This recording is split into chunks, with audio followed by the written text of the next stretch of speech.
Right now on WHAS 11 News at noon, a triple shooting outside the Hardin County Courthouse. We will take you live with what we are learning from police. Hundreds of AT&T employees are out on the picket line today. What led to that strike and how it may impact you as the customer. And later, the Democratic National Convention is just hours away. The high-profile speeches and local faces out in Chicago putting their support behind Kamala Harris.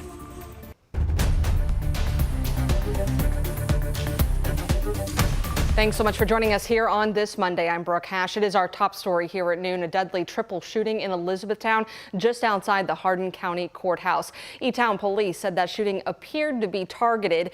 And out of an abundance of caution, we know area schools and the hospital were placed on soft lockdowns. Our Ian Hardwitt and photojournalist Jessica Farley are waiting for E-Town police at the moment to bring us the very latest. Ian, what can you tell us?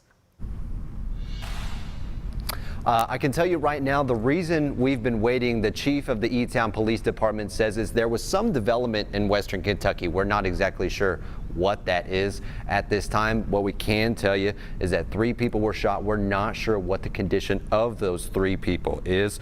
Police have not shared the name of a suspect in this case, but they do have one since they said earlier that he appeared to be on the run. That was the reason for the soft lockdown we were just talking about. We don't have any more updates we can give you at this time. We're still waiting to hear from police, but they should be coming out with us within the next hour. For now, I'm live in Hardin County, Ian Hardwitt.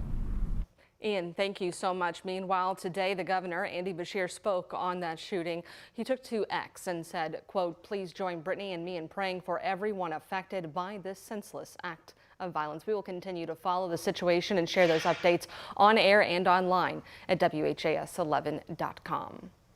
Right now, AT&T employees across 9 states are on strike, and that includes local workers who are back on the picket line today.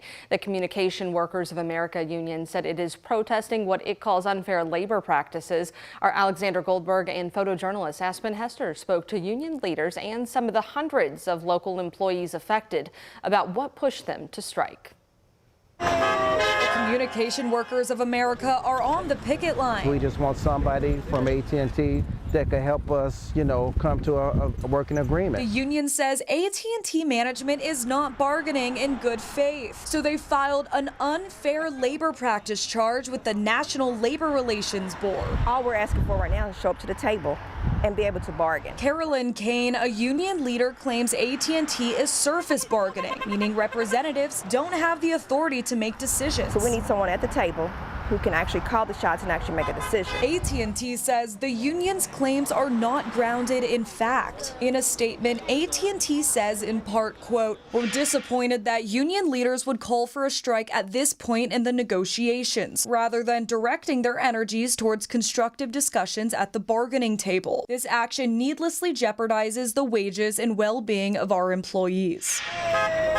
Get somebody at the table and let's just get it done. 17,000 workers employed by AT&T Southeast in 9 states are striking. Sunday is day 3 that customer service representatives and technicians are out of the office. We're sad that it had to come to this point, but we would rather be servicing our customers. AT&T customers could face phone and internet outages while employees are picketing. We are the skilled employees that make AT&T run. In Louisville, Alexander Goldberg, WHAS 11 on your side.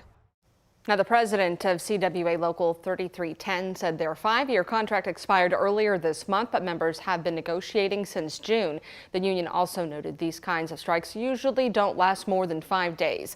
As for customers, AT&T says it does have measures in place to avoid service disruptions. The Clarksville Fire Department is issuing an important warning to local businesses about a potential security threat.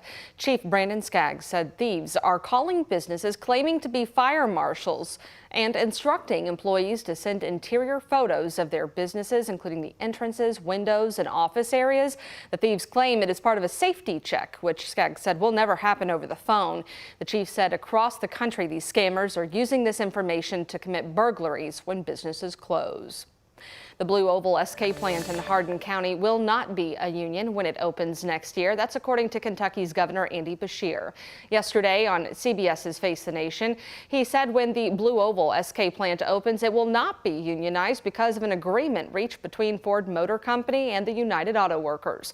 The agreement created an entity that had non-union and union workers working alongside one another. The UAW Local 862 president Todd Dunn told us the UAW still plans to unionize once the plant opens. If we have workers there or transfer there, if there's that need, that's even better because they'll be working beside workers that once it's open that will be making less, and they'll get to see the benefits, and they can talk to those people. But either way, bottom line, we as an organization plan to organize the Blue Oval SK facility. The nearly $6 billion investment from Ford came in 2021 and will add 5,000 jobs to the Commonwealth, producing thousands of electric batteries to power its EV future. The federal trial for the founder of the Veterans Club is underway this afternoon. Jeremy Harrell pleaded not guilty to fraud charges back in November. He's accused of fraudulently receiving more than $100,000 worth of unemployment benefits from Veterans Affairs. A federal grand jury indicted him, saying that he started receiving those benefits in 2011 before founding the Veterans Club in 2019. Investigators said his volunteer work showed he was capable of maintaining employment, making him ineligible for those benefits. We'll keep you posted on all things news today. One thing that is quiet is our weather, Sam. It's been phenomenal. I know earlier this morning we woke up to a few clouds draped across our sky, Brooke. Kind of an overcast sky early on today for the kids at the bus stop, but really have been noticing a big improvement as we've gotten close into the lunch hour and beyond today. In fact, we're going to be seeing a fair amount of sunshine as we roll into the remainder of the afternoon, and temperatures so far on the map are actually sitting so far in the mid to upper 70s in the metro. We're going to be on our way today to 82 degrees in Louisville. We do have a light wind. Light breeze out of the north, really not too bad in most areas. Gordon, you're actually sitting at 75 degrees. So putting it all together, we're going to be clipping 82 in Louisville by about 4 o'clock today.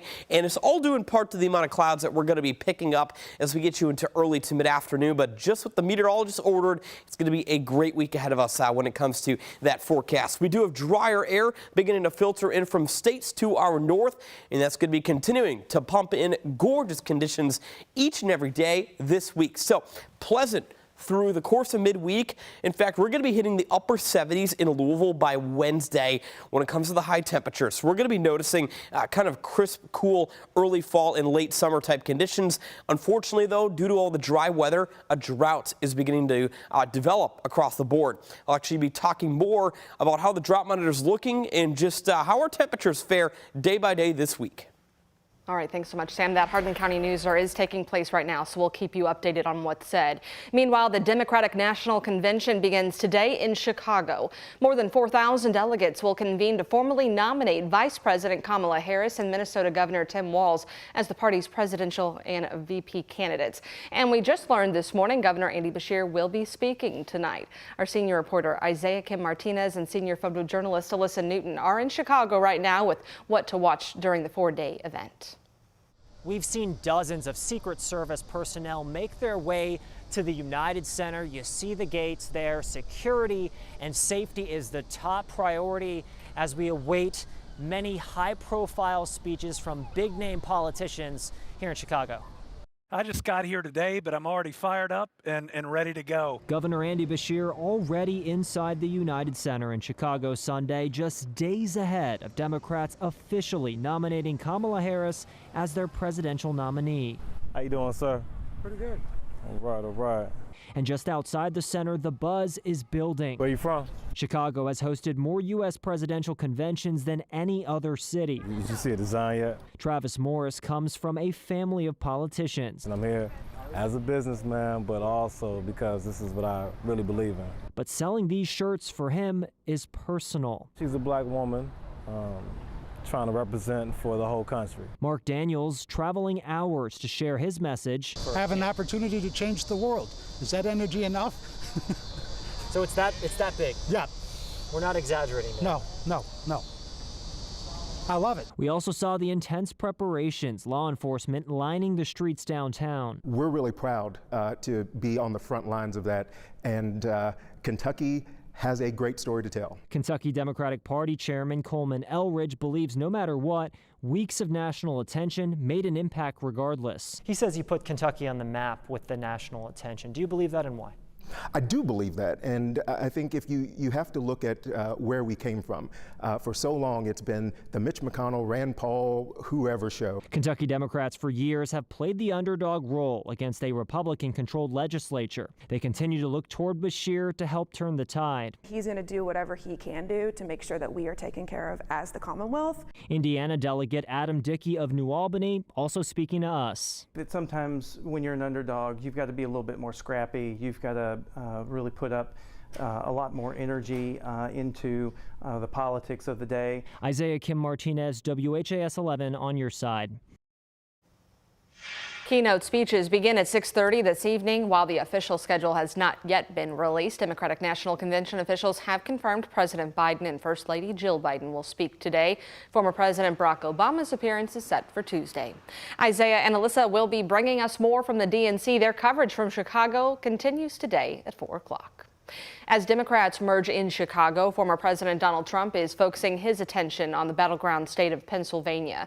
Trump having trouble staying away from personal insults. He and running mate J.D. Vance offered counter-programming this weekend, hosting rallies around the country. Trump held a rally in the Keystone State on Saturday where he was meant to focus on economic policy, but got a bit off topic, teetering back and forth between personal insults and the prepared talking points. Said, no, her biggest advantage is that she's a beautiful woman. I'm going, huh. I never thought of that. I'm better looking than she is. Trump is hoping to win over white working class voters in the Rust Belt, a region where Trump crushed his Democratic rivals in 2016 and 2020.